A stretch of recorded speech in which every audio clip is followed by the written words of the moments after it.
When I was 24 years old, I made a decision that really changed my life. Now, it wasn't dramatic, it wasn't viral, and it definitely wasn't inspirational at the time. And it was simply to cut alcohol cold turkey. So, never to drink alcohol. Now, if you're new here, my name is Gary, and I help ambitious professionals regain clarity, confidence, and direction in their life. And really, I'm telling this video because maybe it's going to give you permission to do the same if you've ever sort of thought about it, right? So, I'll give you the backstory. So, I obviously grew up in Ireland, and definitely drinking is part of the culture, right? If there's a party, if there's a night out, whatever it may be. And from my perspective, there's always a bit of peer pressure, right? Because everyone asks you, where did you go at the weekend when you're younger? And it's almost like sort of a thing that you'd say, I went drinking and wherever it was, right? And I was never really comfortable with that. My first drink was when I was 18 and I got my leaving cert results. And it's not like I really wanted to drink, but to sort of be part of the club, as they say, you sort of felt like you had to do it. Anyways, fast forward to when I was in Australia and I was working for a company that went bankrupt, and I started to do some personal development work. And I remember reading a book from Grant Cardone, and he talked about quitting alcohol full stop when he was 25. And he talked about that you should never waste your weekends because, if you waste your weekends, it'll ultimately sort of creep into your week. And I really resonated with that. And it wasn't until December 2011, I think it was, and I went home from Australia to Ireland and I was out on Stephen's night or Boxing Day, as they call it in the UK. And I was in a pub and I literally just thought, like, why? This is not me. This isn't sort of, doesn't feel right to myself. And I just decided there and then, and the weather was terrible. And I remember waiting for a taxi and I said, I'm never going to drink again. I'm going to really try as a social experiment just to stop drinking, just to see what it would be like. Now, it wasn't like I was a big drinker, right? I'd go out every couple of weekends, but I never really liked hangovers. I didn't like the impact that it had on the next day. And I decided, let's do this. So when I went back to Australia as a social experiment, I gave it up.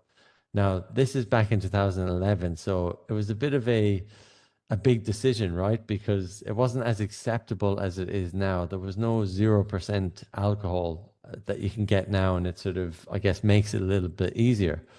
And what I found was that my friends completely accepted it, which is great. So if you have friends like that, all the better. And I can still go out with them to this day and not drink, and they're completely cool with it.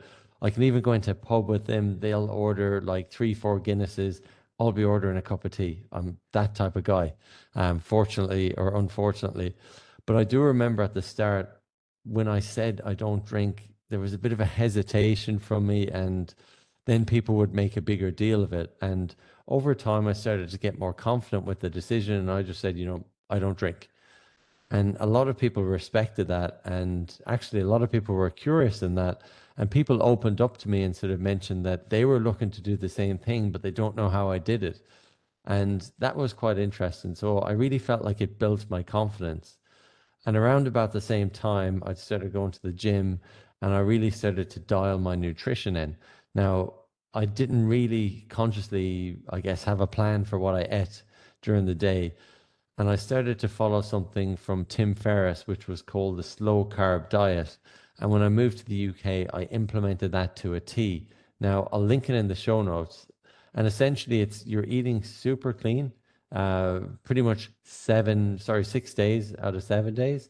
And then on the seventh day, it's like the cheat day. You can literally have whatever you want, Tim Ferriss says. And I implemented this, like I said, to a T, and I started to see real changes with my body and with my discipline, and everything really felt good. And it was really interesting. Around about that time, I'd moved to London and I started to work in corporate sales.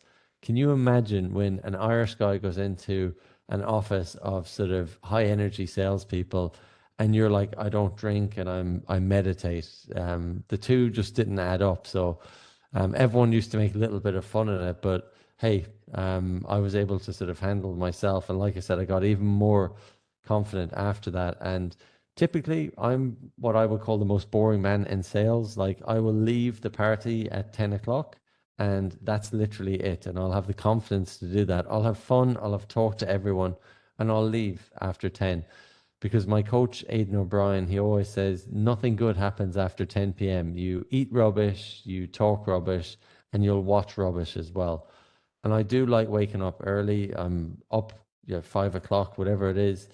And for me, that just suits my lifestyle, right? It's not to say that everyone should do that. And it's almost like a thing at the moment that people are sort of going against people who wake up at 5 and who don't drink. And that's fine. When something becomes mainstream, people will push back against it. But at least for me, it really worked. And I'll leave you with this message. Like, none of this was about becoming sober. It wasn't about not going out at night or anything like that.